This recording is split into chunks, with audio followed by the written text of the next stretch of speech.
সংখ্যা পদ্ধতি ও digital device. তো অধ্যায় শুরু করার আগে আমরা কিছু ইন্টারেস্টিং ফ্যাক্ট জেনে নেই, যে আমরা আসলে আইসিটিটা কেন পড়তে যাব ইন্টারের, বা এটা পড়লে সুবিধা কি, বা বলতে আরেকটু যদি বড় করে বলি তাহলে এটা পড়ার পর আমার আউটকামটা কি আসবে, সেটা হচ্ছে আমরা আগে একটু জেনে নিই, তারপরে শুরু করি।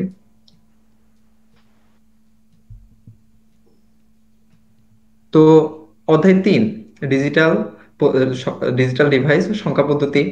সো এটা পড়লে আমাদের বেস মানে প্রথম যে বেনিফিট আমরা পড়ি হচ্ছে পরীক্ষায় মার্কস অর্জনের জন্য, আউটকাম কি আসতেছে সেটা অনেক সময় কম দেখি বা না দেখে আমরা পড়ার চেষ্টা করি। তো পরীক্ষায় আমরা বেনিফিট পাবো কি সেটা আগে হচ্ছে একটু আমরা অ্যানালাইসিস করার চেষ্টা করি। ফার্স্ট অফ অল দেখি যে আসলে এইচএসসি কোশ্চেন এই অধ্যায় থেকে কি কি হতে পারে।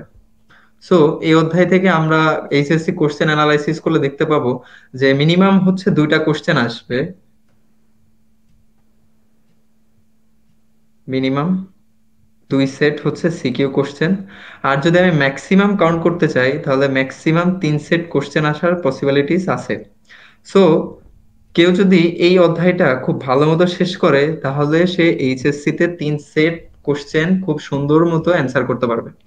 এবং 3 সেট কোশ্চেন, এই সংখ্যা পদ্ধতি ও ডিজিটাল ডিভাইস এমন একটা অধ্যায় যে যেখানে তুমি যদি কোনো পার্সোনাল ভুল না করো, খাতায় যদি কোনো পার্সোনাল ভুল না করো, তাহলে টিচার তোমার খাতায় একটা দাগও দিতে পারবে না। টিচার তোমাকে প্রত্যেক সেটে 10-এ 10 মার্কস দিতে বাধ্য। সো আমরা সংখ্যা পদ্ধতি ও ডিজিটাল ডিভাইস এমন ভাবে পড়বো যেন আমরা এটা থেকে সেইভাবে 3টা সেট কোশ্চেনই যাতে অ্যান্সার করতে পারি, এরকম ভাবে আমরা পড়বো। তো এরপরে আরেকটা জিনিস জানি, যে যারা হচ্ছে সিএসসি বা সফটওয়্যার ইঞ্জিনিয়ারিং বা সাইবার সিকিউরিটি রিলেটেড সাবজেক্টে যাইতে চাও, তাদের জন্য আইসিটির যে বেসিক, সেই বেসিকটা স্টার্ট হয় ইন্টারের আইসিটি এই 3rd অধ্যায় থেকে। সো তুমি যদি 3rd অধ্যায় ভালো মতো পড়তে পারো, ভালো মতো জানা থাকে তোমার 3rd অধ্যায়, তাহলে তুমি সেইখানে যেয়ে ভালো মতো কমপ্লিট করতে পারবে। সো চলো কথা না বাড়িয়ে আমরা আজকে আমাদের ক্লাসটা শুরু করি। সো প্রথমেই এই সংখ্যা পদ্ধতি ও ডিজিটাল ডিভাইসকে আমরা হচ্ছে 2টা পার্টে ভাগ করব। তো প্রথম পার্টটা হচ্ছে সংখ্যা পদ্ধতি, আমরা সংখ্যা পদ্ধতি নিয়ে পড়বো। আর দ্বিতীয় পার্টটা হচ্ছে ডিজিটাল ডিভাইস। তো সংখ্যা পদ্ধতি ডিজিটাল ডিভাইস এই 2টা পার্টে বৃহৎ বৃহৎ আলোচনা আছে। তো প্রথম পার্ট সংখ্যা পদ্ধতিতে আমরা শিখবো যে সংখ্যাগুলো কিভাবে আসে, আমরা এই যে 1 2 3 4 5 6 7 8 9 10 এরকমের যে গণনা করে ইনফিনিটি পর্যন্ত গণনা করতে পারি, এরকমের আমরা এই সিস্টেমে কিভাবে গণনা করতেছি বা বাইনারি সিস্টেমে কিভাবে গণনা করতেছি, এই জিনিসগুলো থাকবে আমাদের সংখ্যা পদ্ধতিতে। আর ডিজিটাল ডিভাইসের যে জিনিসটা থাকবে সেটা হচ্ছে, যেমন ধরো যে তুমি এখন তোমার ফোনে আর কি এই এই লাইভ ক্লাসটা তুমি দেখতেছো, তো ফোনটা তোমার কিভাবে কাজ করতেছে, 0 এবং 1-এর উপর ভিত্তি করে ফোনটা কিভাবে কাজ করতেছে, ডিজিটাল ডিভাইস আরো অনেক কিছু আছে, ইলেকট্রনিক্স ডিভাইস। তারপরে ধরো তোমার ড্রাইভার বিহীন কার গুলো কিভাবে চলে, এগুলো সবকিছু আর কি ডিজিটাল ডিভাইস, যেগুলো আর কি বেসিক লেভেল থেকে এইখানে আর কি ধারণা দিয়ে হবে। তো চলো শুরু করি সংখ্যা পদ্ধতি আমাদের পার্ট 1। তো পার্ট 1 শুরু করব আমি হচ্ছে একটা প্রশ্নের মধ্য দিয়ে। তো প্রশ্নটা হচ্ছে সংখ্যা পদ্ধতি কি এবং আমাদের এটা কেন অধ্যয়ন করা প্রয়োজন। এই যে আমরা কেন অধ্যয়ন করা প্রয়োজন, কেন উত্তরটা খুঁজতেছি, কেন উত্তরটা খোঁজার মধ্যে দিয়ে তোমাদেরকে আরেকটা টার্মের সাথে পরিচিত করে দিই, যেটা বর্তমান সময়ে এসে খুবই গুরুত্বপূর্ণ, সেটা হচ্ছে ওবিই। ওবিই এর ফুল ফর্ম হচ্ছে আউটকাম বেজ এডুকেশন।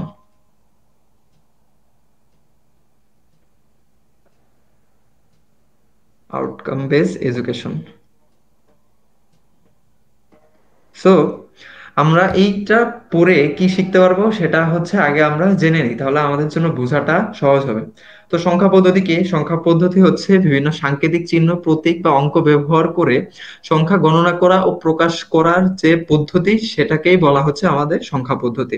তো সংখ্যা পদ্ধতি নিয়ে যখন আমরা এইখানে পড়বো, সামনে বিস্তার আলোচনা আসতেছে, আপাতত একটা সংজ্ঞা দিলাম, সংজ্ঞারে পরে আরো বিস্তৃত ব্যাখ্যা করবো, সমস্যা নাই, টেনশন করার কিছু নাই। সো প্রথমে দেখো যে আমরা এগুলো পড়ে কি কি শিখতে পারবো বা পড়ার প্রয়োজনীয়তাটা কি। প্রথম হচ্ছে যে গণিত ও গণনার মূল, আমরা বিভিন্ন যোগ বিয়োগ করি। তো যোগ বিয়োগ করতে গেলে তো আমাদের সংখ্যা পদ্ধতি লাগতেছে, এটা একটা প্রয়োজনীয়তা। তারপর হচ্ছে একটু আগে যে বললাম, সফটওয়্যার ইঞ্জিনিয়ারিং বা সিএসসি যারা পড়তে চাও তাদের জন্য এই কথাটা খুবই ইম্পর্টেন্ট। দেখো পয়েন্ট 2-তে সেটাই চলে আসছে যে কম্পিউটার সায়েন্সের যে ভিত্তি সেটাই হচ্ছে এই সংখ্যা পদ্ধতি।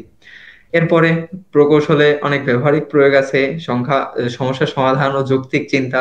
অনেক প্রবলেম সমাধান করতে যেয়ে দেখা যাচ্ছে তোমার ডেসিমাল সংখ্যা পদ্ধতি নিলে হচ্ছে না, সেক্ষেত্রে তোমার বাইনারিতে সুইচ করা লাগতেছে বা অক্টাল বা হেক্সাডেসিমালে সুইচ করা লাগতেছে। এটা তোমার সমস্যা সমাধানের উপর ভিত্তি করে আর কি এই সংখ্যা পদ্ধতিগুলো তোমার ব্যবহার করবা। সো চলো সামনের দিকে যাই, তাহলে আমরা আরো জানতে পারবো। তো প্রথমে একটু ওভারভিউ দিয়ে নিই যে আমরা এই অধ্যায়ে কি কি টপিক কভার করব, সেটা আমরা একটু আগে দেখে নিই। প্রথমে পড়বো হচ্ছিল সংখ্যা পদ্ধতি আবিষ্কারের ইতিহাস। যেহেতু ইতিহাস আছে, আমরা ইতিহাসগুলো কিভাবে পড়ি, অবশ্যই গল্পের মধ্য দিয়ে।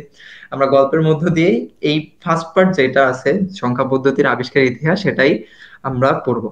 এরপরে সংখ্যা পদ্ধতি ও এর প্রকারভেদ, এই পার্টটা খুবই ইন্টারেস্টিং, যে আমরা শুধুমাত্র যে ডেসিমাল সংখ্যা পদ্ধতি ইউজ করি, এর বাইরে আরো অনেক ধরনের সংখ্যা পদ্ধতি হইতে পারে, সেটা আমরা আস্তে আস্তে জানবো। এরপর হচ্ছে সংখ্যা পদ্ধতি রূপান্তর। যেহেতু সংখ্যা পদ্ধতি ডেসিমাল আছে, বাইনারি, অক্টাল, হেক্সাডেসিমাল, সো এদের ভিতরে একটা পারস্পরিক রূপান্তরের প্রয়োজনীয়তা অনেক সময় হয়ে যায়। কারণ কি, আমরা অক্টাল সংখ্যা পদ্ধতির সাথে পরিচিত না। সো আমাদেরকে যদি কোনো কিছু বোঝাইতে হয়, তাহলে আমাদেরকে তো অবশ্যই ডেসিমালে বলতে হবে। এর মধ্যে এইখানেই আসে হচ্ছে আমাদের এই প্রয়োজনীয়তাটা, যে অক্টাল থেকে আমরা ডেসিমালে আসবো, ডেসিমাল থেকে অক্টালে যাব কম্পিউটারের প্রয়োজনে। এটা এরপরে আসবে হচ্ছিল চিহ্নযুক্ত সংখ্যা। এখন চিহ্নযুক্ত সংখ্যার ব্যাপারে হালকা একটু ওভারভিউ দেই। সেটা হচ্ছে যে কম্পিউটার জেনারেলি মাইনাস সংখ্যাগুলোকে ওইভাবে সে বুঝতে পারে না। সো মাইনাস সংখ্যাগুলোকে কম্পিউটারকে আলাদাভাবে বুঝাইতে হয়। সো এই বোঝানোর জন্যই হচ্ছে প্লাস মাইনাস। সো চিহ্নযুক্ত সংখ্যার ধারণাটা আসে এরই মধ্য দিয়ে, যে এইভাবেই আর কি আমরা একটা কম্পিউটারকে নেগেটিভ সংখ্যা বিশেষ করে কিভাবে বোঝাই সেটা দেখবো। এরপরে আসে বিভিন্ন ধরনের কোড। কোড যখন পড়াবো তখন আর কি তোমরা বিস্তার ধারণা নিতে পারবা। এখন আর ওভারভিউ না দেই তাহলে তোমাদের মাথায় ঢুকবে না হয়তোবা। চলো শুরু করি আজকে আমাদের টপিক ওয়ান, সংখ্যা পদ্ধতি আবিষ্কারের ইতিহাস। এখন তোমাদেরকে একটা ইন্টারেস্টিং কথা বলি। এই পৃথিবীতে যত কিছু আবিষ্কার হয়েছে, সবকিছুই বলা যায় খেলার ছলে আবিষ্কার হয়েছে। এখন ধরো অতীতের একটা মানুষ, যার কাছে কোনো কিছুই নাই, তখন সে একটা জিনিসের হিসাব নিকাশ করতে চাচ্ছে, তখন সে কি করবে? তার কাছে রিমেইনিং আশেপাশে যা আছে সেটা অনুযায়ী সে আর কি আহ জিরো লেভেল থেকে সে শুরু করতেছে, তার মানে যা মাথায় আসবে সে সেটা নিয়ে শুরু করবে। ঠিক তেমনি সংখ্যা পদ্ধতির একবারে মানুষ যে গণনা করার চেষ্টা করছে, সেই চেষ্টাটাই শুরু হয়েছে ঠিক এইভাবে, যে পয়েন্টগুলো আমরা আর কি এখানে দেখতেছি। তো এক নাম্বার পয়েন্ট আছে, আঙ্গুল ব্যবহার করতো মানুষ। তারপরে হচ্ছে নুড়ি পাথর ব্যবহার করতো, কাঠি ব্যবহার করতো, রশিতে গিরা দিয়ে সে গণনা ইউজ করে রাখতো, অথবা দেওয়ালে দাগ কাটি রাখার মাধ্যমে সে এই হিসাব নিকাশটা করে ফেলতে পারতো। তো এর মধ্য দিয়ে আর কি সংখ্যা পদ্ধতির যে ইতিহাসটা রচনা হয় এইভাবে।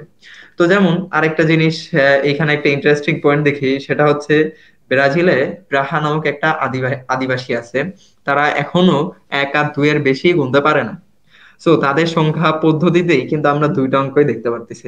এখন এই আদিবাসী এখনো পৃথিবীতে বিরাজমান, তবুও তারা কিন্তু এক এবং দুইয়ের বেশি গুনতে পারতেছে না। সো এই যে যে সংখ্যা পদ্ধতির ভ্যারিয়েশনটা আসছে আজকের দিন আমাদের কাছে, যে সংখ্যা পদ্ধতি আসছে এত ইজিলি, কিভাবে আসছে সেটা আমরা এই ইতিহাসের মধ্য দিয়ে একটু জানার চেষ্টা করি।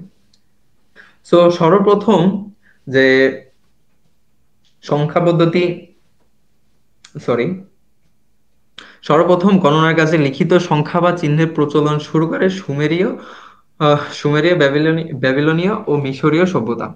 এই সুমেরীয়, ব্যাবিলনীয় এবং মিশরীয় সভ্যতা দুটাই ছিল কিন্তু তোমার ষাট ভিত্তিক গণনা পদ্ধতি। এখন তোমরা কি কেউ বলতে পারো যে আমরা এখনো এই ষাট ভিত্তিক গণনা পদ্ধতি যে ইউজ করে আসি আমাদের ডে টু ডে লাইফে? কেউ কি এটারে ধরতে পারো? আচ্ছা, তোমরা না পারলে আমি বলে দিচ্ছি। এখন আমরা ঘড়িতে টাইম দেখি না, বিশেষ করে কাঁটাওয়ালা যে ঘড়িগুলা, ডিজিটাল ঘড়ি না, কাঁটাওয়ালা ঘড়ি যেগুলা, সেইগুলাতে কিন্তু আমরা কি হিসাব করি? যে 60 সেকেন্ড হইলে 1 মিনিট হিসাব করি।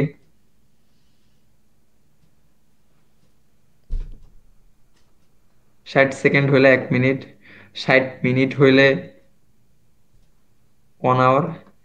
এটাই হচ্ছে আমাদের সেই সাত ভিত্তিক গণনা পদ্ধতি। তো মিশরীয় সভ্যতা এবং সুমেরীয় ব্যাবিলনীয় সভ্যতা সর্বপ্রথম হচ্ছে এই ষাট ভিত্তিক গণনা পদ্ধতি হিসাব করে। এরপরও মিশরীয়রা আরো প্রয়োজনে আবিষ্কার করে হায়ারোগ্লিফিক্স সংখ্যা। তো এখন হায়ারোগ্লিফিক্স সংখ্যা প্রয়োজন হলো কেন?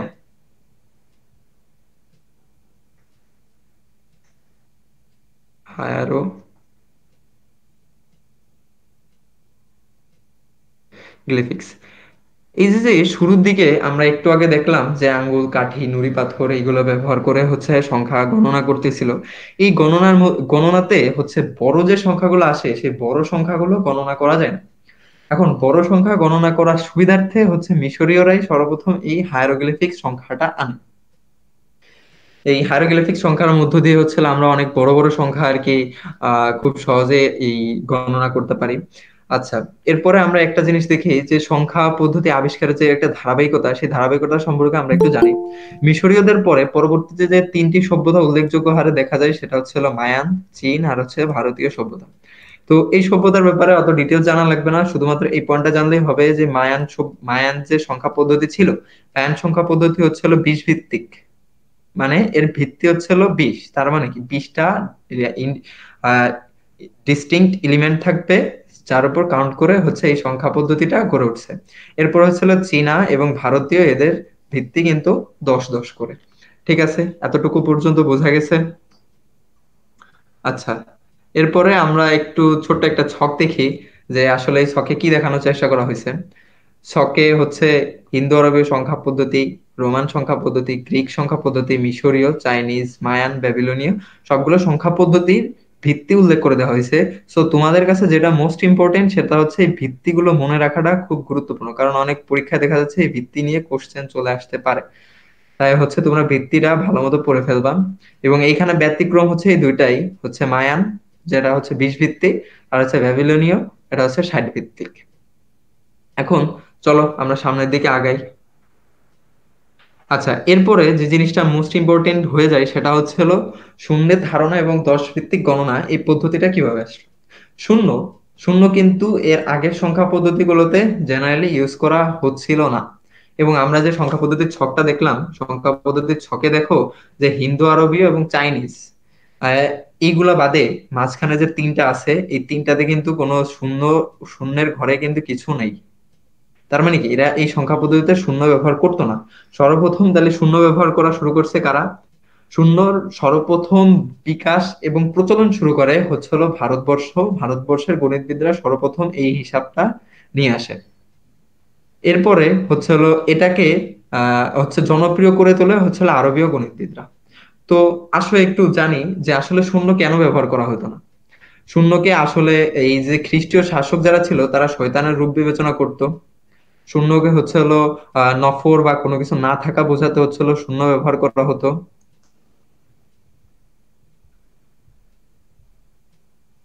এই যে না, এই না অর্থটা মানে না নেগেটিভ কথা, অনেক সভ্যতা ব্যবহার করতে চাইতো না।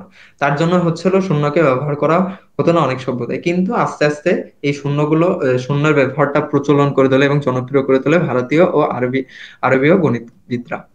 তো আরো শূন্যা, সংস্কৃত শূন্যা শব্দ থেকে হচ্ছিল শূন্য শব্দটা আসে আমাদের। ঠিক আছে। আচ্ছা, এরপরে হচ্ছে আমাদের 10 ভিত্তিক গণনা। 10 ভিত্তিক গণনাটা কিভাবে আসলো? আমাদের দুই হাতের আঙ্গুল 10টা, এই 10টা আঙ্গুলের গণনার সক্ষমতার ভিত্তি করে হচ্ছে আমাদের এই 10 ভিত্তিক গণনা পদ্ধতি আসে। 10 ভিত্তিক গণনা পদ্ধতিতে মোস্ট ইম্পর্টেন্ট পার্ট হচ্ছে শূন্যের ব্যবহার। আমরা 10 ভিত্তিক গণনা পদ্ধতিতে কয়টা অঙ্ক ব্যবহার করি? মোট 10টা। কি কি? 0, 1, 2, 3, 4, 5, 6, 7, 8, 9, এই মিলায় মোট হচ্ছে 10টা অঙ্ক আমরা হচ্ছে ব্যবহার করি 10 ভিত্তিক গণনা পদ্ধতিতে। অবশ্যই বেস নিয়ে, সংখ্যা পদ্ধতি ভিত্তি নিয়ে সামনে আলোচনা আসবে, সমস্যা নাই। আচ্ছা, এরপরে আরেকটা ফ্যাক্ট হচ্ছে যে এই প্রাথমিক যে কৃতিত্বটা পাই সেটা হচ্ছে হলো ভারতীয় সভ্যতা এবং ভারতের একজন হচ্ছে গণিতবিদ বলা যায় এনাকে। সো আর্যভট্ট বলেন হচ্ছে স্থানম স্থানম 10 গুণন। যেহেতু ভারতে আগে সংস্কৃত শব্দ চলতো তাই তারা হচ্ছে এইভাবে শব্দ ইউজ করছে, কিন্তু এটা হচ্ছে বাংলা যদি করি তাহলে সেটা হয়ে যায় এরকমের, স্থান হতে স্থান হচ্ছে 10 গুণন করে, মানে একটা স্থান থেকে আরেকটা স্থানে 10 গুণ করে যাবে। আচ্ছা, এই বিষয়টা একটু বোঝার চেষ্টা করি যে একটা স্থান থেকে আরেকটা স্থান 10 গুণ কিভাবে হয়। সো আমি 11 লিখলাম।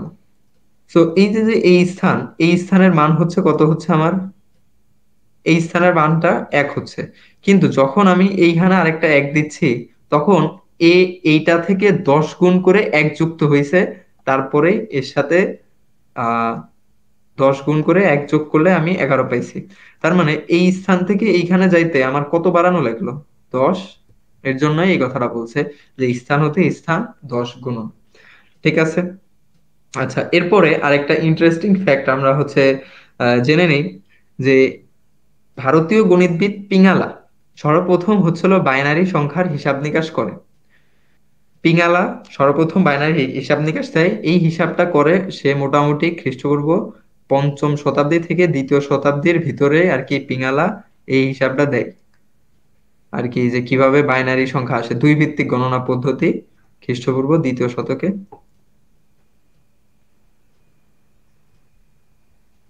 বাইনারি ধারণা দেয় হচ্ছে হলো পিঙ্গালা। আচ্ছা, এরপরে আমরা কয়েকটা ইন্টারেস্টিং ফ্যাক্ট জেনে নিই। সেটা হচ্ছে সর্বপ্রথম ভগ্নাংশের ধারণা প্রচলন করে হচ্ছে মিশরে, মিশরীয়রা, এই পয়েন্টটা। এরপরে সর্বপ্রথম ইনফিনিটি ধারণা দেন হচ্ছে অ্যারিস্টটল, এবং খ্রিস্টপূর্ব 400 সালে গ্রিসে 27টি অ্যালফাবেট নিয়ে 10 ভিত্তিক সংখ্যা পদ্ধতি শুরু হয়। তার মানে আমরা আরেকটা কি ইন্টারেস্টিং ফ্যাক্ট পেলাম, যে গ্রিকালারাও পরবর্তীতে 10 ভিত্তিক সংখ্যা পদ্ধতি চালু করে। এরপরে হচ্ছে আমাদের যে এতক্ষণ জানলাম হচ্ছে সংখ্যা পদ্ধতি আবিষ্কারের ইতিহাস, যে কিভাবে আসছে ইত্যাদি ইত্যাদি, এই বিষয়ে হালকা একটা ওভারভিউ নিলাম। এরপরে আমরা পড়বো হচ্ছিল সংখ্যা পদ্ধতি। সংখ্যা পদ্ধতি কি, তাহলে সেটা আগে জেনে নিই। বিভিন্ন সাংকেতিক চিহ্ন, প্রতীক বা অঙ্ক ব্যবহার করে সংখ্যা গণনা ও প্রকাশ করা পদ্ধতিকে হচ্ছে নাম্বার সিস্টেম বলে। তো নাম্বার সিস্টেম বলে আমরা সংখ্যা পড়ে কিছু বুঝি আর না বুঝি, তারপরে হচ্ছে এই 3টা পয়েন্ট পড়লে আমরা অনেক কিছু বুঝতে পারবো। সংখ্যাকে নির্দিষ্ট প্রতীকের সাহায্যে প্রকাশের সুনির্দিষ্ট নিয়মাবলী। ধরো আমার কাছে 10 আছে, এই 10কে কিভাবে প্রকাশ করবো আমরা? এই যে 10, তারপরে ধরো 15 প্রকাশ করলাম। এই যে নির্দিষ্ট নিয়মাবলী আমরা জানি, লিখে ফেলতেছি, এগুলো থাকা লাগবে একটা সংখ্যা পদ্ধতিতে। এই সংখ্যার যোগ, বিয়োগ, গুণ, ভাগ ইত্যাদি নির্ণয় করার সুনির্দিষ্ট নিয়মাবলী থাকবে। আমরা কিন্তু 10-এর সাথে 15 ইজিলি যোগ করতে পারি, বা এরকমের হিসাব নিকাশ কিন্তু আমরা খুব সহজেই করে ফেলতে পারি।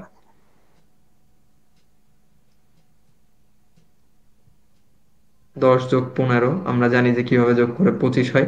এই যে যে একটা সুনির্দিষ্ট নিয়মাবলী, এটা সংখ্যা পদ্ধতির থাকা লাগবে, তাহলে সেটা আমরা সংখ্যা পদ্ধতি বলতে পারবো। সংখ্যার বিভিন্ন রূপ, যেমন হচ্ছে ভগ্নাংশ, ধনাত্মক সংখ্যা, ঋণাত্মক সংখ্যা ইত্যাদি প্রকাশের সুনির্দিষ্ট এবং পরিপূর্ণ নিয়মাবলী থাকতে হবে, তাহলে সেটাকে আমরা সংখ্যা পদ্ধতি বলবো। কিন্তু যদি পরীক্ষায় আসে, তাহলে তো তুমি এই 3টা পয়েন্ট তো লিখতে পারবে না। এই 3টা পয়েন্ট বলা হয়েছে তোমার বোঝানোর জন্য, কিন্তু যখন পরীক্ষায় আসবে তখন তোমাকে সংজ্ঞা হিসেবে এটা দিতে হবে। তারপরে আমরা দেখি যে আসলে সংখ্যা পদ্ধতি জানলাম, তাহলে সংখ্যাটা কি। এই যে মনে করো যে তুমি পরীক্ষায় 100-র ভিতরে 99 পাইছো। এই যে যে একটা পরিমাণ, এই পরিমাণটা বুঝাইলাম কি দিয়ে? একটা তোমার নাম্বার আমি পরিমাপ করে ফেলছি, এই পরিমাপটাই হচ্ছে একটা সংখ্যা। আচ্ছা, সংজ্ঞায় কি বলছে তাহলে? সংখ্যা হচ্ছে একটি উপাদান যা কোনো কিছু গণনা, পরিমাপ ও পরিমাপ করার জন্য ব্যবহৃত হয়। তার মানে তোমার পরীক্ষার নাম্বার আমি মাপলাম 99 দিয়ে, এটাই হচ্ছে একটা সংখ্যা। এখন ডিজিট বা অঙ্ক কি? সংখ্যা তৈরি ক্ষুদ্রতম প্রতীকই হচ্ছে অঙ্ক। তার মানে এই যে আমি যে সংখ্যাটা তৈরি করছি, 99 সংখ্যাটা তৈরি করছি, সো এই 99 তৈরি করতে আমার কি কি লাগছে? দুইটা নয় লাগছে, এ একটা নয়, এ একটা নয়। এই দুইটা নয় আলাদা আলাদা ভাবে কি হবে আমার, এক একটা অঙ্ক বা ডিজিট হবে। বোঝা গেছে এতটুকু? আচ্ছা, এরপরে আমরা চলে যাব হচ্ছে সংখ্যা পদ্ধতির প্রকারভেদ। তো এখন এটা হচ্ছে উপস্থাপনা বা প্রকাশের উপর ভিত্তি করে সংখ্যা পদ্ধতি হচ্ছে দুই প্রকার। এখানে লিখি উপস্থাপনা বা প্রকাশ। এটার উপর ভিত্তি করে সংখ্যা পদ্ধতি হচ্ছে দুই প্রকার। কি কি? একটা হচ্ছে হলো নন পজিশনাল সংখ্যা পদ্ধতি, আর একটা হচ্ছে পজিশনাল সংখ্যা পদ্ধতি। তো নন পজিশনাল সংখ্যা পদ্ধতি কি? তো পজিশনের সাথে একটা সম্পর্ক আসতেছে, অর্থাৎ যে সংখ্যা পদ্ধতিতে সংখ্যার মান সংখ্যা ব্যবহৃত অঙ্ক সমূহের উপর নির্ভর করে না, তাকে হচ্ছে হলো নন পজিশনাল সংখ্যা পদ্ধতি বলে। যেমন আমি ট্যালিতে একটা সংখ্যা লেখার চেষ্টা করি বা রোমানে লিখি, এটা হচ্ছে রোমান সংখ্যায় হচ্ছে হলো 1, এটা হচ্ছে হলো 2, দুইটা দাগ দিলে হচ্ছে 2। তুমি এই দাগটা এই পাশেও দিতে পারো, আবার এইটাকে এই পাশেও দিতে পারো, এটা নিয়ে কোনো সমস্যা হচ্ছে না, কারণ অবস্থানের উপর কখনো নির্ভর করতেছে না। এরকমের নন পজিশনাল সংখ্যা পদ্ধতির আরো উদাহরণ হচ্ছে হায়ারোগ্লিফিক্স, মায়ান, রোমান, টেলি। এটার উদাহরণ আমরা এর পরের পেজেই দেখবো, সমস্যা নেই। তো এই সংখ্যা পদ্ধতির সব থেকে বড় যে অসুবিধা, সেই অসুবিধাটা হচ্ছে এগুলো দিয়ে বড় বড় সংখ্যা উপস্থাপনা করা যায় না। এখন তোমাদেরকে একটা ফ্যাক্ট শেয়ার করি, সেটা হচ্ছে তুমি রোমান সংখ্যায় 100 লিখতে পারবা? রোমান 100 এটা প্রকাশ কি হবে সেটা তোমরা বাসায় ট্রাই করবা, দেখবা যে অনেক কষ্ট হয়ে যাচ্ছে। যদি আমরা খুব সহজে লিখতে চাই যে রোমান সংখ্যায় 10-এর মান কত, 10-এর মানকে আমরা আসলে এক্স দ্বারা প্রকাশ করি, তার মানে 10টা এক্স লিখতে হচ্ছে। সো তুমি এভাবে ট্রাই করবা যে আসলে রোমান সংখ্যায় 100 কিভাবে প্রকাশ করে। তো এরপরে চলো পজিশনাল সংখ্যা পদ্ধতিতে চলে যাই। সো পজিশনাল সংখ্যা পদ্ধতি হচ্ছে নন পজিশনালের ঠিক উল্টা। আমরা বুঝতে পারতেছি নন পজিশনালে কি ছিল, যে অঙ্কগুলোর অবস্থানের উপর নির্ভর করতো না, কিন্তু এখন অঙ্কগুলোর অবস্থানের উপর নির্ভর করবে। তাহলে সেটা হচ্ছে নন পজিশনাল সংখ্যা পদ্ধতি। এর জন্য এটাকে আরো বলা হচ্ছে হচ্ছে হলো এই সমষ্টিগত সংখ্যা পদ্ধতি। তার কারণ একটা সমষ্টির মধ্য দিয়ে আর কি এই সংখ্যাটা আসতেছে, এর জন্যই আর কি এটা সমষ্টিগত সংখ্যা পদ্ধতিও বলা হয়ে থাকে। তো এই পজিশনাল সংখ্যা পদ্ধতির কয়েকটা বৈশিষ্ট্য আছে, যে বৈশিষ্ট্যগুলো হচ্ছে তোমার আর কি একটু মনে রাখতে হবে, যেগুলো মনে রাখলে আর কি ভালো হয়। ভালো হয় বলতে তোমার বুঝতে হলে তোমাকে এই পয়েন্টগুলো মনে রাখতে হবে।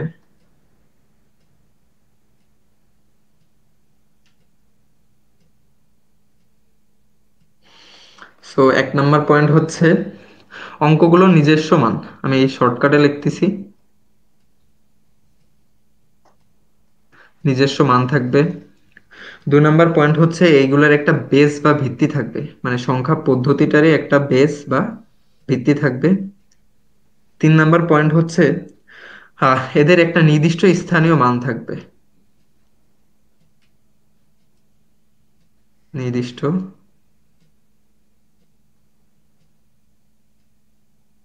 স্থানীয় মান। তো ঠিক আছে, আপাতত এইটুকুই বোঝো, এরপরে আমরা সময়ের সাথে সাথে আরো অনেক কিছু জানতে থাকবো, সমস্যা নেই। আচ্ছা, এই যে এইখানে আমি সংখ্যা পদ্ধতির দুইটা আর কি উদাহরণ দেওয়ার চেষ্টা করছি, একটা হচ্ছে হায়ারোগ্লিফিক্স আর একটা হচ্ছে Mayan number. So Mayan number গুলোতে দেখো যে এইভাবে আর কি সংখ্যাগুলো প্রেজেন্ট করা হয়, জাস্ট তোমাদের জানার জন্য দেখানো, এটা যে পরীক্ষায় আসবে এমন। এই যে একটা জিনিস খেয়াল করো যে হায়ারোগ্লিফিক্স নাম্বারে একরে প্রকাশ করা হচ্ছে এইভাবে। সো আহ একরে প্রকাশ করা হচ্ছে হচ্ছে একটা টান দিয়ে। আচ্ছা, এরকম ভাবে 10-এ প্রকাশ করা হচ্ছে আমার উল্টা ইউ লিখে, ইউ কে উল্টা করে লিখে আমার হচ্ছে 10-কে প্রকাশ করা হচ্ছে। 100-কে প্রকাশ করতে যায় ওরা আবার এই একটা কমার মতো সংখ্যা ইউজ করছে। তো এগুলো জাস্ট জানার জন্যই যে শুরুর দিকে তারা আসলে সংখ্যা পদ্ধতি বা সংখ্যা ইউজ করতে কত কত সমস্যার সম্মুখীন হয়েছে। সো এটা জাস্ট জানার জন্য তোমরা আর কি দেখো, আর কি জ্ঞান বাড়বে আর কি। আচ্ছা ঠিক আছে, এরপরে হচ্ছে আমরা মানে জানবো যে আসলে সংখ্যা পদ্ধতি কত প্রকার বা কিভাবে কি হইতে পারে। তার আগে জানা প্রয়োজন হচ্ছে আমাদের সংখ্যা পদ্ধতির ভিত্তি। কোন সংখ্যা পদ্ধতির ভিত্তি বলতে ওই সংখ্যা পদ্ধতিতে ব্যবহৃত মোট অঙ্ক বা প্রতীক সমূহকে বোঝায়। মোট অঙ্ক বা প্রতীক সমূহ, এই জিনিসটা হচ্ছে বুঝতে হবে। এখন আসি একবার এক্সাম্পল এখানে আছে, এখান থেকে আমরা দেখার চেষ্টা করি যে বাইনারি, বাইনারি সংখ্যা পদ্ধতিতে বেস কত? রাতুল 2। একটু অক্টাল, অক্টাল সংখ্যা পদ্ধতিতে বেস বলা হয়েছে 8টা সংখ্যা নিয়ে ভাইয়া, অক্টাল। স্ক্রিন কি হ্যালো, চেঞ্জ করছেন? মানে এই জায়গাতে স্ক্রিনটা মানে একদমই স্টাক হয়ে গেছে। মানে কোনটা ওই কোন সংখ্যা স্ক্রিন? পদ্ধতিতে আটকে আছে, সরতেছে না তো। মানে আপনি কি অন্য কিছু বলাইতেছেন? এই স্ক্রিন রিলেটেড তো কিছু পাইতেছি না। আচ্ছা, 1 মিনিট আমার তাহলে টেকনিক্যাল প্রবলেম হয়েছে কিনা একটু দেখে নেই। এটা কখন হচ্ছে? এই মানে কিছুক্ষণ আগে থেকে। আচ্ছা দাঁড়াও দেখতেছি।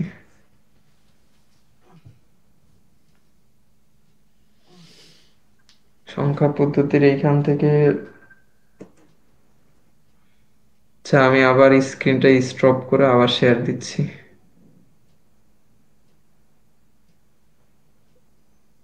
আচ্ছা, এবার দেখা যাচ্ছে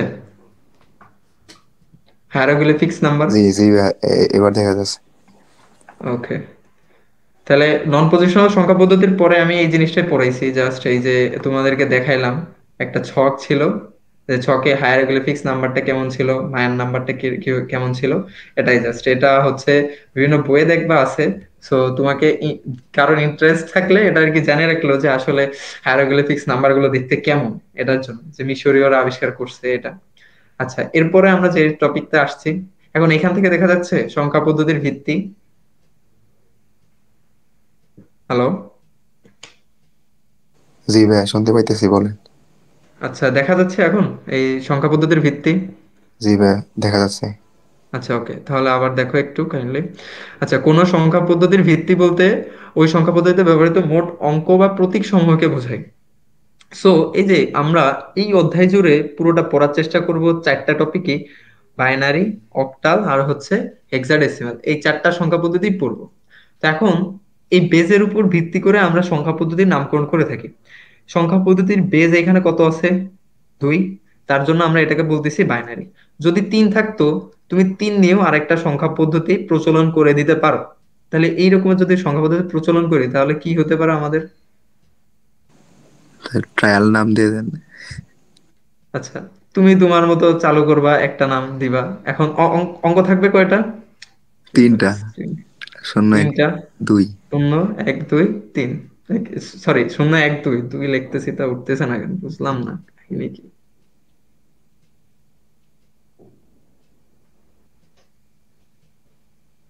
লোড কি? আচ্ছা, হলো, বুঝতে তো পারছো যে এখানে আর কি 0, 1, 2 নিয়ে আর কি সংখ্যা পদ্ধতি একটা চালু করে দেওয়া যাবে, জি সমস্যা ভাই। নাই। জি। আচ্ছা, এরপরে আসতেছে হচ্ছে আমার অক্টাল সংখ্যা পদ্ধতি। অক্টাল সংখ্যা পদ্ধতির ভিত্তি কত হবে? 8। আটটা কি কি সংখ্যা থাকবে সেটা এখানে আমরা দেখতে পারতেছি। 0, 1, 2, 3, 4, 7 পর্যন্ত আর কি অক্টাল সংখ্যা পদ্ধতির আর কি ভিত্তিটা পর্যন্ত যাবে। এরপরে হচ্ছে ডেসিমাল, যেটা আমরা ছোটবেলা থেকেই ব্যবহার করে আসতেছি ডেসিমাল, তো এটা নিয়ে আলাদাভাবে বলার কিছু নাই, কিন্তু আমরা সামনে পড়বো এটা নিয়ে, আরো অনেক কিছু পড়তে হবে। এরপর আসতেছে হচ্ছে আমার কি সংখ্যা পদ্ধতি? হেক্সাডেসিমাল সংখ্যা পদ্ধতি। হেক্সাডেসিমাল, হেক্সা, হেক্সা মানেই 16। এখন এই হেক্সাটা আসছে মোটামুটি বলা যায় গ্রিক থেকে। তো 16টা অঙ্ক নিয়ে যে সংখ্যা পদ্ধতি সেটাই হচ্ছে আমার হেক্সাডেসিমাল সংখ্যা পদ্ধতি।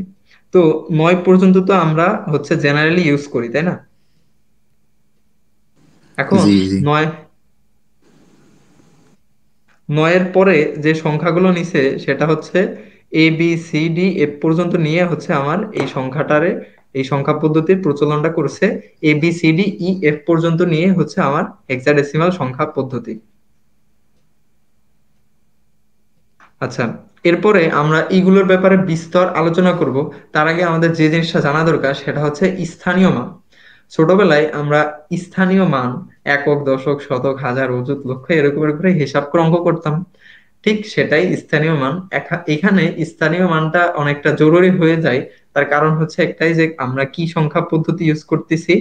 আমরা ইউজ করতেছি হচ্ছে হলো পজিশনাল সংখ্যা পদ্ধতি। এর পজিশনের উপর ভিত্তি করে আর কি এক একটা এক এক রকম হবে। তার জন্য কি আমাদের পজিশন ডিফাইন করতে হলে যার যার স্থানীয় মান নির্ণয় করতে হবে। এর জন্য এটা ইম্পর্টেন্ট। সো প্রথমে আসতেছে হচ্ছে আমাদের দশমিক সংখ্যা পদ্ধতি। তো দশমিক আমরা ছোটবেলা থেকে ইউজ করতেছি। সংখ্যা পদ্ধতিতে অঙ্ক থাকবে কয়টা? 10টা। 10টা অঙ্ক ব্যবহার করা হয়, তাকে হচ্ছে মূলত দশমিক সংখ্যা পদ্ধতি বলা হয়। সংখ্যাটা অতটা ইম্পর্টেন্ট না, জাস্ট জানার জন্য দিছি। প্রথম প্রচলন শুরু করা হচ্ছিল ভারতে, তার মানে ভারতীয় গণিতবিদরা শুরু করছে। এইখানে এটার প্রচলনে এবং মানে অগ্রগতি বিকাশের জন্য আরবীয় আরবীয় গণিত আরবীয় গণিতবিদরাও অনেক সাহায্য করছে। এর জন্য এটাকে হিন্দু আরবীয় সংখ্যা পদ্ধতিও বলা হয়। অনেক সময় এমসিকিউ তে তোমাকে অল্টারনেট করে এটা দিয়ে দিতে পারে। তো যখন অল্টারনেট করে তোমাকে এটা দিয়ে দিবে, তখন কিন্তু এটা তো তোমার মনে রাখাই লাগবে যে আসলে কিভাবে কি আসছে, এটার হিসাব নিকাশ তো জানে রাখলে তোমার জন্য হিসাবের সুবিধা হলো আর কি। এটাই। আচ্ছা, এরপরে এইখানে হচ্ছে আমাদের ভিত্তি ইউজ করা হয় কত? আগেই বলা হয়েছে যে দশমিক সংখ্যা পদ্ধতি 10 ইউজ করা হবে। তারপর হচ্ছিল অঙ্কগুলো হ্রাস বা বৃদ্ধি ঘটে হচ্ছিল 10 গুণ করে। একটু আগে কিন্তু একটা উদাহরণ দেখাইছি, ওই যে আর্যভট্ট বলছে স্থানম স্থানম 10 গুণন। এই যে সিস্টেমটা আসছে, এটাই হচ্ছে মূলত এই আমার দশমিক সংখ্যা পদ্ধতি। আচ্ছা, এরপরে আমরা একটা উদাহরণ দেখব, আর স্থানীয় মানের সাথে আমরা বেশ কিছু জিনিস জানার চেষ্টা করব, যে কি কি জিনিস আমরা শিখতে পারি। একটা সংখ্যা মনে করে লিখলাম আমি 565.15। এখন এই যে যে একটা পয়েন্ট, এই পয়েন্ট হচ্ছে এর পরিচয় হচ্ছে এ হচ্ছে রেডিক্স পয়েন্ট। এখন যখন এটা আমরা দশমিক সংখ্যা পদ্ধতিতে ইউজ করতেছি, তখন এই পয়েন্টটাকে আমরা কি বলবো? দশমিক বিন্দু বা ডেসিমাল পয়েন্ট। দশমিক বিন্দু। আচ্ছা, রেডিক্স পয়েন্টের পরিচয়টা বোঝা গেছে। এরপরে এই যে যে এই পাশের বিটটা, সবচেয়ে ডান পাশের যে বিটটা, এই বিটটাকে আমরা বলবো L S B. L S D, তার মানে লিস্ট সিগনিফিক্যান্ট ডিজিট।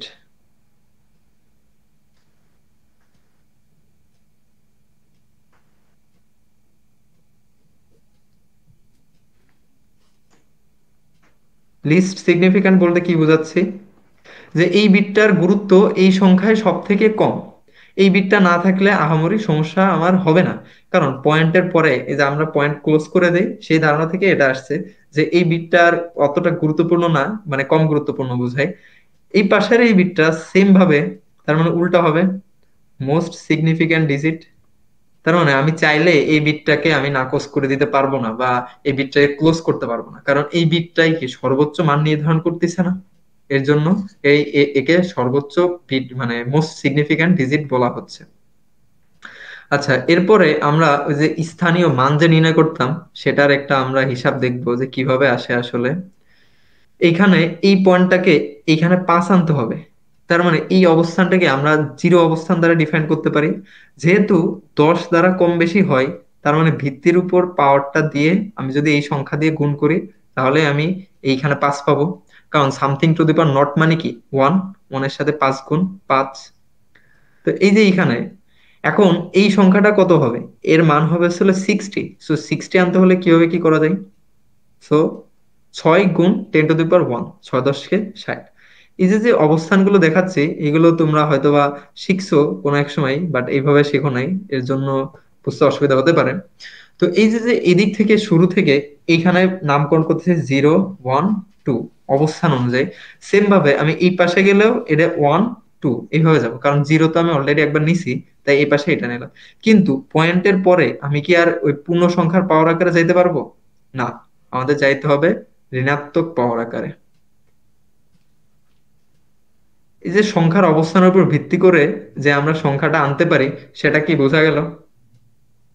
তো এইভাবে তুমি যদি নিচে এই সংখ্যাটাকে এইভাবে লেখো, যে প্রথমে 5 গুণ 10 টু দি পাওয়ার 0 প্লাস 6 গুণ 10 টু দি পাওয়ার 1 প্লাস 5 গুণ 10 টু দি পাওয়ার 2 প্লাস 1 গুণ 10 টু দি পাওয়ার -1 প্লাস 5 গুণ 10 টু দি পাওয়ার -2।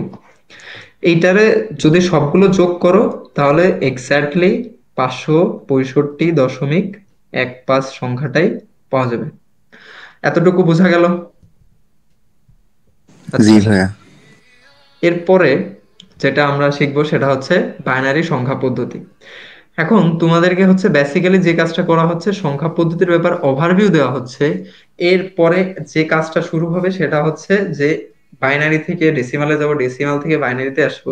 এই কনভার্সনটা খুবই ইম্পর্টেন্ট। হয়তোবা এই ক্লাসে আমি কনভার্সনে যাইতে পারবো না, তার কারণ এই সংখ্যা পদ্ধতির ব্যাপারে যদি তোমার ধারণা না থাকে, তাহলে কনভার্সনে যায় আবার ঝামেলা হয়ে যাবে। সো বাইনারি সংখ্যা পদ্ধতি ওইটাই, যে যে সংখ্যা পদ্ধতিতে হচ্ছে দুটি অঙ্ক বা ডিজিট ব্যবহার করা হবে, সেটাই হবে কি আমার বাইনারি সংখ্যা পদ্ধতি। এটাকে সরলতম গণনা পদ্ধতি বা দ্বিমিক গণনা পদ্ধতি বলা হয়। সরলতম বলার কারণ কি? কারণ এই সংখ্যা পদ্ধতিতে কারণ জিরো আর অনের উপর ভিত্তি করে সব কাজ হয়ে যাচ্ছে। তার মানে কি কাজগুলো করা সহজ, কম্পিউটারকে বোঝানো সহজ, এর জন্য এটাকে সরল বলা হয়েছে।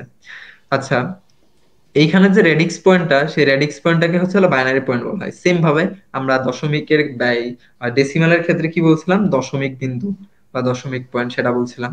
এখানে ভিত্তি হচ্ছে 2, আর 0 এবং 1 কে হচ্ছে ইলেকট্রনিক যন্ত্রে সহজে সিগন্যাল আকারে ব্যবহার করা যায়। এখন কেন সহজে সিগন্যাল আকারে ব্যবহার করা যায়? এখন ধরো যে আমি একটা জিনিস ভালো এবং খারাপের উপর ভিত্তি করে বিবেচনা করবো। এখন আমার কাছে দুইটা টার্ম যখন থাকবে তখন হিসাবের সুবিধা হবে। আমার কাছে যদি আরো টার্ম থাকে, যে ভালো, একটু ভালো, তারপরে খারাপ, একটু খারাপ, এরকম থাকে, তাহলে হিসাবে অসুবিধা না? এর জন্য হচ্ছে যখন ভুল এবং সঠিক এই দুইটা, শুধুমাত্র দুইটা টার্মের মধ্য দিয়ে সবকিছু সমস্যার সমাধান করা যায়, তখন এটাকে আর কি সহজ হয়ে যায়। কোনো জিনিসকে বোঝানোটা সহজ হয়ে যায়। এটার জন্য হচ্ছে ইলেকট্রনিক যন্ত্রাংশে বা কম্পিউটারে এগুলাতে বেশিরভাগ ক্ষেত্রে হচ্ছে বাইনারি নাম্বার সিস্টেম ব্যবহার করা হয়।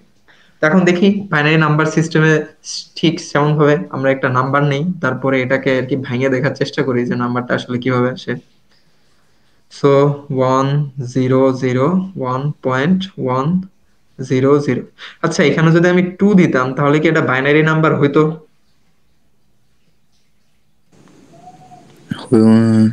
তো ভাই বুঝতে পারতেছি না। 2 নিলে বাইনারি নাম্বার হবে না, তার কারণ কি? আমার বাইনারিতে বেস কত? বেস 2। সেখানে সংখ্যা থাকবে 0 এবং 1। এর বাইরে যদি কোনো সংখ্যা চলে আসে তাহলে সেটা বাইনারি সিস্টেমের মধ্যে পড়বে না। বোঝা গেছে? জি ভাই। আচ্ছা, এরপরে আমরা দেখি এইখানেও আমরা এই যে ডিজিটটা, এই 0 ডিজিট, এই 0 ডিজিটটাকে আমরা বলতে পারি হচ্ছে সব থেকে কম গুরুত্বপূর্ণ ডিজিট। তার মানে এ থাকলো না না থাকলো এটা নিয়ে আমাদের যায় আসে না, সেরকম একটা অবস্থা। এটা হচ্ছে হলো LSD, আর এটা হচ্ছে হলো MSD। সেম ভাবে এটা হচ্ছে হলো আমার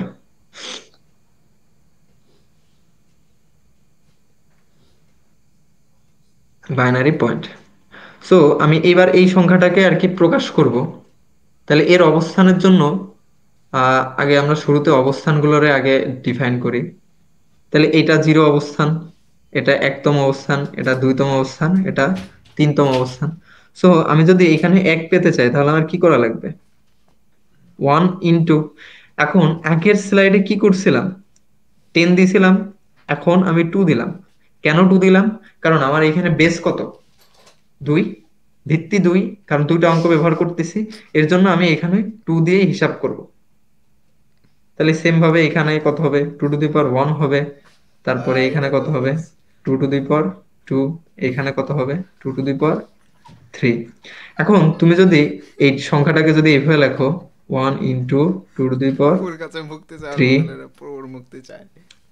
প্লাস হচ্ছে 0 into 2 to the power 3 plus 0 into 2 to the power 1 plus 1 into 2 to the power 0, plus এরপর আর লিখলাম না, তোমরা এইভাবে তো লিখতেই পারবা। সো এইভাবে করে লিখলে তুমি দেখবা যে পয়েন্টটা পাচ্ছ সেটা কিন্তু আর বাইনারি থাকতেছে না, সেটা চলে যাবে ডেসিমালে। কারণ এখানে আমরা স্থানীয় মানের উপর ভিত্তি করে বেস টেস হিসাব নিকাশ করছি। করার পর দেখবো যে এখানে মানটা আর ইয়া হচ্ছে না, কারণ এখানে 2 টু দি পাওয়ার 1 এর মান 2, এখানে 4, এখানে 8। এটা করার পর মধ্য দিয়ে আমরা আর কি ডেসিমালে, ডেসিমাল সংখ্যা পদ্ধতি পাবো। জাস্ট অবস্থান বোঝানোর জন্য আর কি তোমাদেরকে এটা দেখানো। বোঝা গেল? আচ্ছা, এরপরে আমরা অক্টাল সংখ্যা পদ্ধতি জানবো। সেম ভাবে যে 8টা অঙ্ক ব্যবহার করা হলে সেটা কি হবে? অক্টাল সংখ্যা পদ্ধতি।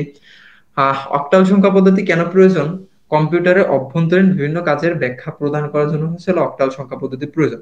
এখন অক্টাল আর হচ্ছে হেক্সাডেসিমাল এই দুটা সংখ্যা কেন আসলো, এটা আমরা এর পরের স্লাইড গুলোতে একটু জানার চেষ্টা করব। আপাতত একটু কিউরিয়াস থাকো যে কেন আসলো, এটা জানবো। আচ্ছা, ভিত্তি 8, তার মানে 0 থেকে 7 পর্যন্ত অঙ্ক ব্যবহার করব। সুইডেনের রাজা সপ্তম চার্লস হচ্ছে এটা উদ্ভাবন করে, এটা হচ্ছে বেসিক কথাবার্তা। সেম ভাবে আমি একটা অক্টাল সংখ্যা পদ্ধতি লেখার চেষ্টা করি। 567.76, এটা হচ্ছে একটা অক্টাল সংখ্যা। ও তো আরেকটা জিনিস শিখে রাখো, এই যে যে সংখ্যা পদ্ধতি প্রকাশ করতেছি এইখানে ব্র্যাকেটের পর সাবস্ক্রিপ্ট আকারে আমি যে সংখ্যাটা লিখতেছি এটা কি নির্দেশ করতেছে? ওই সংখ্যা পদ্ধতির বেস। বুঝতে পারছো? এভাবে লেখা থাকবে অনেক সময়। যদি বাইনারি লিখতাম তাহলে 0101 লিখে এখানে 2 লিখে দিতাম। 2 লিখে দিলে এটা বাইনারি। সেম ভাবে এই সংখ্যাটাই যদি আমি এইখানে 10 লিখে দিই তাহলে এটা ডেসিমাল। তার মানে 1010, কিন্তু এটা কিন্তু 1010 না আমরা যেটা চিনি। বোঝা গেছে? সেম ভাবে তুমি এটাকে যদি চিহ্নিত করো, এই পয়েন্টটাকে তুমি বলতে পারো অক্টাল বিন্দু।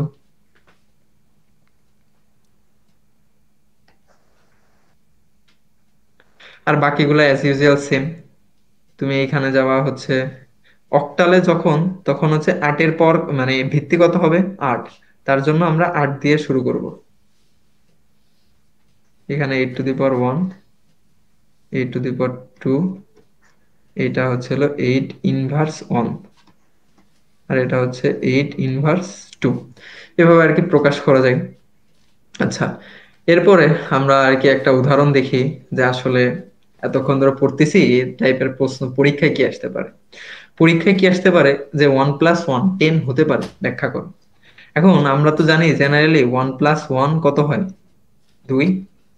কিন্তু বাইনারি নাম্বার সিস্টেমে যখন যাব, তখন এই দুইটা তখন মানে ওইভাবে আমরা ডিফাইন করতে পারবো না। বাইনারি নাম্বার সিস্টেমে যে 3 নাম্বার পয়েন্টটা, সেটাই হবে হচ্ছিল এটার অ্যান্সার।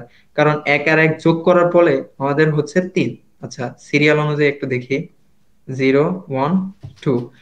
তার মানে বাইনারি 1 নাম্বার পজিশন এটা, 2 নাম্বার এটা, 3 নাম্বার পয়েন্টটা কত হচ্ছে আমার?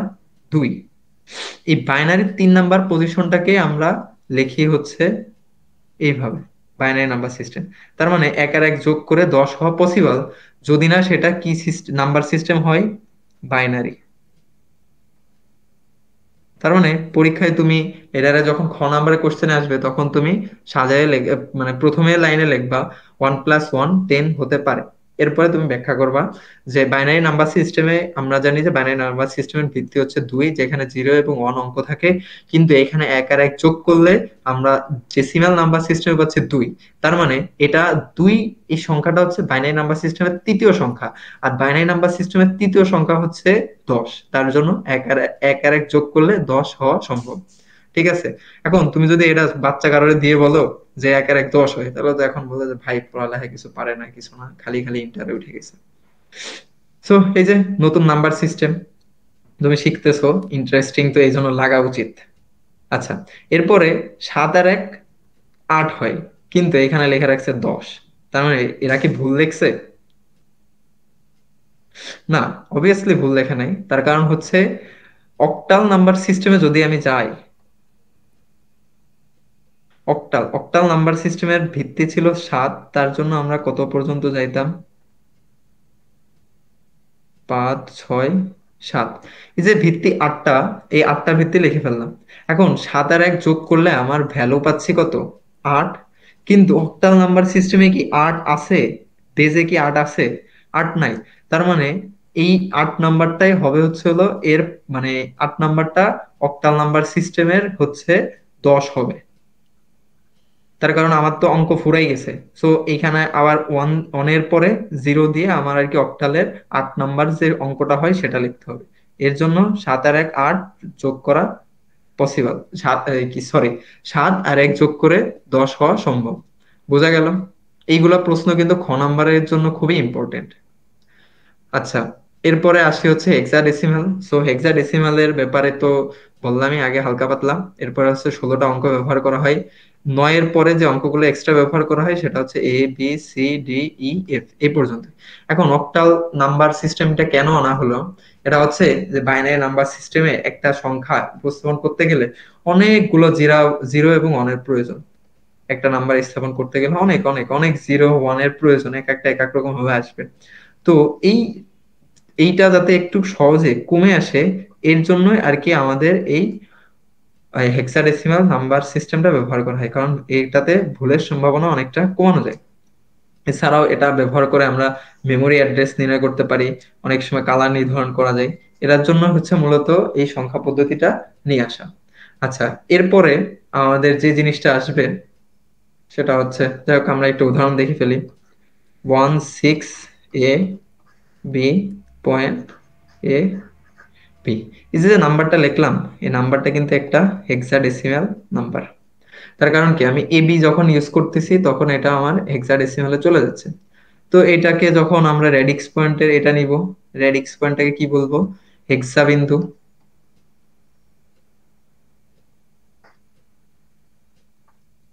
সেম ভাবে এটার জন্য অবস্থান আমরা সবসময় এখানে কি দিচ্ছি, ভিত্তি দিচ্ছি 16^0, 16^1, 16^2,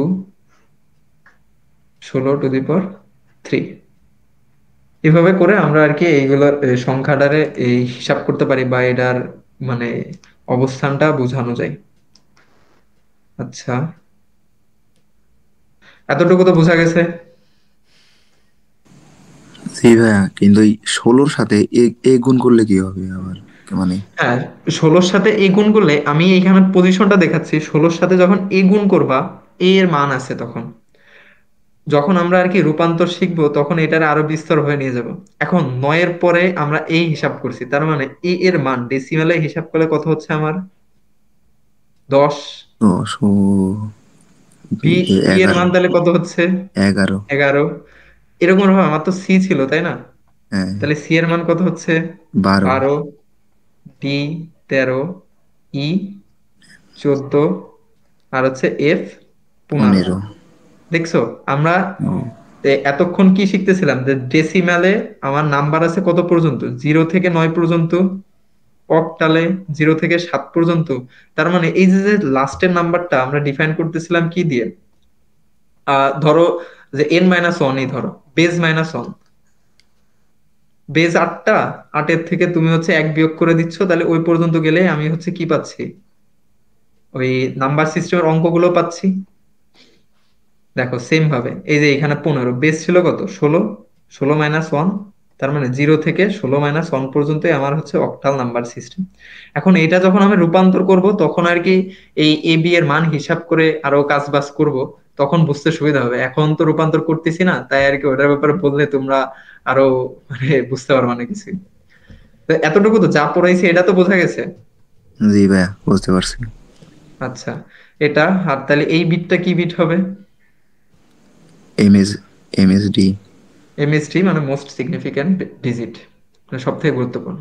আচ্ছা, এরপরে আমরা আর কি সংখ্যা পদ্ধতির একটা সমতুল্য ছক দেখে ফেলি যে আসলে ডেসিমালে কার মান কত কি দেখি এটা দেখে ফেলি। এখন ডেসিমালে যখন 0 হচ্ছে তখন বাইনারিতেও 0, অক্টালেও 0, হেক্সাডেসিমালেও 0, এই পর্যন্ত কোনো সমস্যা নাই। অনে যখন অন হচ্ছে তখনও সবাই অন, এ পর্যন্ত কোনো সমস্যা নাই। কিন্তু প্রবলেম হবে যখন 2 হবে। টুর ক্ষেত্রে এই যে ডেসিমেলে, সরি, বাইনারিতে যায় হচ্ছিল 2 এর মান হবে কত, 10। কারণ আমরা বাইনারি নাম্বার সিস্টেমে অঙ্ক পড়ছি কত, 0, 1। অনের যদি পরে যাইতে চাই, তার মানে কি এর সাথে তো আমি 2 তে তো যাইতে পারবো না, তখন আমার এই বিট গুলোকে এইভাবে বিন্যাস করতে হবে, 0, 1, 2, তারপরে 3 করতে হলে 1, 1, 3। এরপরে যদি 4 করতে চাই, 4 করতে চাইলে কি করতে হবে আমার, তখন 11-র পরে কত সংখ্যা, 11-র পরে 0 এবং অন সংবলিত সংখ্যা তো 100, তাই না? 100 হচ্ছে তখন তাহলে কত হবে মান, এটা হচ্ছে অনের জন্য, এটা 2 এর জন্য, এটা 3 এর জন্য, এটা 4 এর জন্য। তাহলে 5 এর জন্য কি হবে, এর পরের সংখ্যাটা, 100, 101। 101। 6 এর জন্য 110। 7 এর জন্য কত হবে, 111। 8 এর জন্য, 8 এর জন্য হলে তখন আবার আমাকে একটা শূন্য তখন বাড়াইতে হবে একবারে, 111-র পরে 100, সরি 1000। বোঝা গেল, এরকম হবে। দেখো এইখানে কিন্তু সেম ভাবেই আছে, 3 এর মান দিছে এটা, 4, 5, 6, 7, 8, 9, এইভাবে করে আস্তে আস্তে যাবে। এখন তারপরে যখন অক্টালের ক্ষেত্রে আসবে 7 পর্যন্ত সবই সেম, মানে ডেসিমেলের সমান। তারপরে যে 7-এর পরে সংখ্যাগুলোর হিসাব আর কি এরকম ভাবে আসবে। সমতুল্য শখটা আসলে বোঝাটা একটু ইম্পর্টেন্ট, তার কারণ যে পরবর্তীতে যে অনেক ম্যাথের ভিতরে দেখা যাচ্ছে ছোট ছোট করে অনেক কিছু করে ফেলা, করা লাগতেছে, তো সেক্ষেত্রে সমতুল্য ছকটা একটু প্রয়োজনীয়তা হয়ে যায়। তো এরপরে আমরা কিছু ছোট ছোট বেসিক জিনিস জানবো, সেটা হচ্ছে বিট, বাইট, নিবল, শব্দ। এই 4টা টার্ম আমরা জানার চেষ্টা করব। তো বিট হচ্ছে কি, যে বিট হচ্ছে সব থেকে ক্ষুদ্র যে এককটা, সেটাই হচ্ছে মূলত আহ এই বিট বলা হয়। যদি আরো ভালোভাবে বলি সেটা হচ্ছে কম্পিউটারে ইনপুটকৃত তথ্যের ক্ষুদ্রতম যে একক, সেটাই হচ্ছে আমার বিট। তো এখন আমরা আগে কি বলছি যে কম্পিউটার হিসাব করা হয় বাইনারি নাম্বার সিস্টেমে, সেই 0 এবং 1। সো এই 0 এবং 1কে একটা বিট বলা যায়, মানে এই দুইটাকে আলাদা আলাদা ভাবে বিট বলা যায়। এই যে মৌলিক অঙ্ককে বিট বলে। এতটুকু বোঝা গেল? আচ্ছা, এরপরে বাইট। বাইট জিনিসটা হচ্ছে 8টা বিট নিয়ে এক বাইট হয়। এক বাইট সমান হচ্ছে হলো 8 বিট। তাহলে বাইটটা দেখতে কেমন হবে? 1 2 3 4 5 6 7 8। এটা হচ্ছে একটা বাইট। এক বাইট সমান আমরা আবার এক ক্যারেক্টারও বলতে পারি।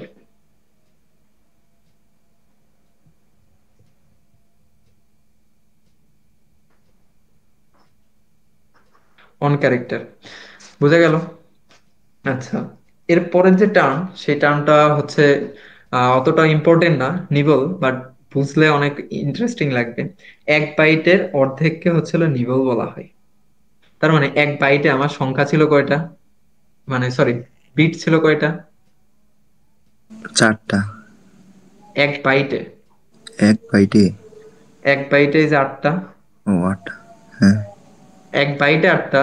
আর এক, মানে বাইটের অর্ধেক পরিমাণ হচ্ছে হলো যেটা, সেটাকে বলা হচ্ছে কি আমার নিবল। তার মানে কি, এই 4টা নিয়ে এক নিবল, এই 4টা নিয়ে আর এক নিবল।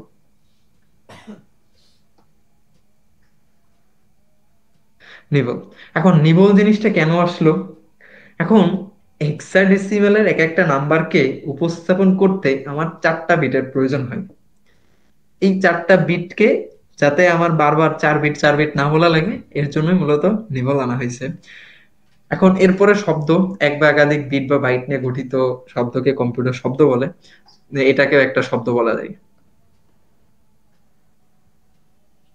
অনেক সময় এগুলো সংজ্ঞাতে আসতে পারে। আর দ্বিতীয়ত বেসিক জিনিসপাতি যখন তুমি পরবর্তীতে যে পড়বা, তখন তো সব বিট নিয়েই কাজ করতে হবে, তো এটা আর কি জেনে রাখা ভালো।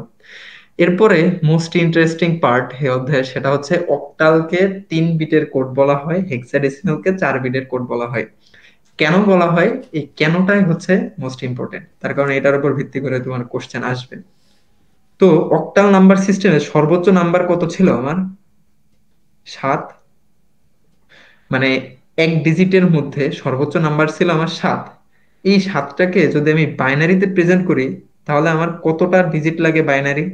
একটু আগে 7-এর বাইনারি লিখছিলাম। এই যে 7-এর বাইনারি কত? 111। 3টা বিটের মাধ্যমে লিখে ফেলতে পারতেছি আমি, তাই না? 111। সেম ভাবে হেক্সাডেসিমালের সর্বোচ্চ সংখ্যাটা নেই। সর্বোচ্চ সংখ্যা কি ছিল আমার? এফ। F F. এর মান কত ছিল? হ্যাঁ। 15। 15। এখন এই 15কে যদি আমি বাইনারিতে লিখতে চাই, তাহলে আমার কিভাবে লিখতে হবে? আচ্ছা, তোমরা তো এখন বুঝতেছো না যে এখন বাইনারি কিভাবে লিখবো। ভাই তো মনে হয় আকাশ থেকে পদ্ধতি অ্যাপ্লাই করে লিখে দিচ্ছে। আচ্ছা, এই যে এই সিরিজটাকে যদি আমি বর্ধিত করি, তাহলে কি সবগুলো হচ্ছে 2-এর পাওয়ার আকারে পাচ্ছি না? 2 to the power naught, 2 to the power 1, 2 to the power 2, 2 to the power 3, 2 to the power 4। আর এইগুলো কি ছিল? আমার বাইনারি ভিত্তি ছিল না? জি হ্যাঁ। একটু আগে দেখাইছি। এখন তোমার করা দরকার হচ্ছে 15, তাই না? এখন 15 করতে হলে তুমি কিভাবে করবা? একটু হিসাব করে বলো আমারে। 8। 8-এ তুমি 1 দিলে, 8 আর 4 12, 12 আর 2 14, আর 1 15। তার মানে এই যে যে তুমি কনভার্সনটা করলে না, এই যে, তার মানে 8 একবার লাগবে আমার, 4 একবার, 2 একবার, 1 একবার হইলে 15 হচ্ছে। তুমি এই যে যে সংখ্যাটা লিখলে, এটাই হচ্ছে তোমার 15-র বাইনারি সংখ্যা। ও, বুঝতে পারছি ভাই। বুঝতে পারছো? জি ভাই। কঠিন লাগে না সহজ লাগে? ফার্স্ট টাইম তো একটু অন্যরকম লাগতেছে। হ্যাঁ, ফার্স্ট টাইম তো সমস্যা নাই, আস্তে আস্তে বুঝে যাবে। আচ্ছা, এই ভাই একটু সিস্টেমে অন্য এটা, একটা একটু দেখাই দিবেন, মানে 13 বা 14 এমন টাইপের, হ্যাঁ তাহলে দেখাচ্ছি একটু ক্লিয়ার দেখাচ্ছি। হইতো। আচ্ছা, আমরা একটু বড় সংখ্যা নেই এবার। ধরো র্যান্ডমলি আমি 23 প্রকাশ করব। ঠিক আছে? এখন 23 তাহলে আমি কিভাবে প্রকাশ করতে পারি? আগে হচ্ছে তুমি হিসাব করে নাও, 16 আর 8 কত হচ্ছে? 24। 16 আর 8 24। তার মানে কি 8-এ কি আমার নিয়ে যাবে? না, এক বেশি হইতেছে। তার মানে 8-এ আমি 0 বসাই দিব। তারপরে এইগুলা যোগ করলে কত হচ্ছে? 4 আর 2 6 আর 1 7। তার মানে আমার লাগবে 7। তার মানে সব জায়গায় এক এক করে নিতে হবে। বুঝছো?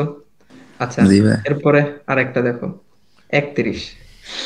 এখন 31-এ তুমি আগে একটু হাতে কলমে যোগ করো, দেখো যে আসলে কোন জায়গা জিরো বা কোন জায়গা এক দিলে হচ্ছে। তো প্রথমে আমার 16 তো লাগবেই, কারণ সর্বোচ্চটা 16, আর 8 24, এটাও লাগতেছে। 24 আর হচ্ছে 4 কত হয়?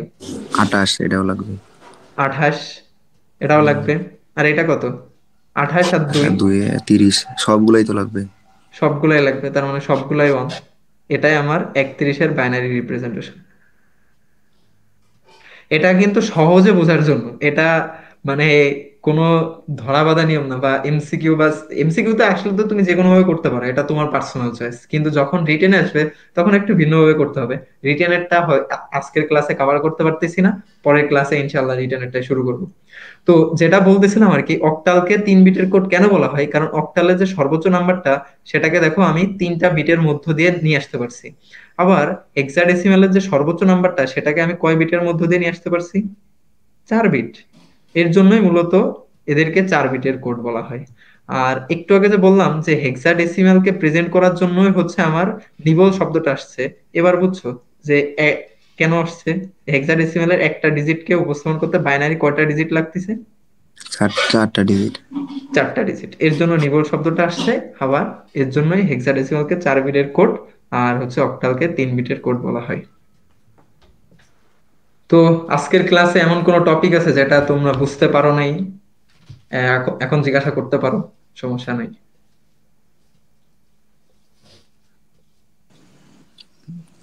সবগুলোই মোটামুটি বুঝতে পারছি, কিন্তু ওই ফার্স্টে একটু মানে এই লাগতেছিল যে এবিসিডি নেওয়া হয়েছে, যে হেক্সাডেসিমাল রেটটা অন্যরকম লাগতেছিল। আচ্ছা, হেক্সাডেসিমালের এটা এবিসিডি আসলে নাম্বার সিস্টেমে আনছে। এখন তুমি একটা নাম্বার সিস্টেম তোমার মতো করে যখন আনবা, তখন তুমি যে কোনো কিছু আনতে পারো। জাস্ট নাম্বার সিস্টেমে যে 3টা বৈশিষ্ট্য প্রথমে বললাম, এই 3টা বৈশিষ্ট্য দিয়ে যদি তুমি ব্যাখ্যা করতে পারো, তাহলে তোমার নাম্বার সিস্টেম ভ্যালিড।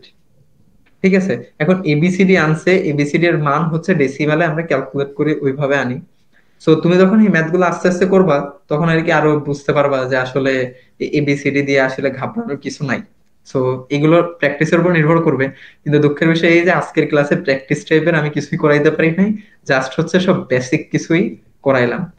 তো এখন এটা জাস্ট বুঝলেই হবে, পরবর্তীতে রিকল করতে পারলেই হবে। বোঝা গেছে? জি ভাই। আচ্ছা, আর কোনো ক্ষুদ্র ক্ষুদ্র টপিকে সমস্যা আছে? আর তো ওইরকম নাই। আচ্ছা, ওকে, তাহলে আজকের ক্লাসটা আমরা এখানেই শেষ করতেছি।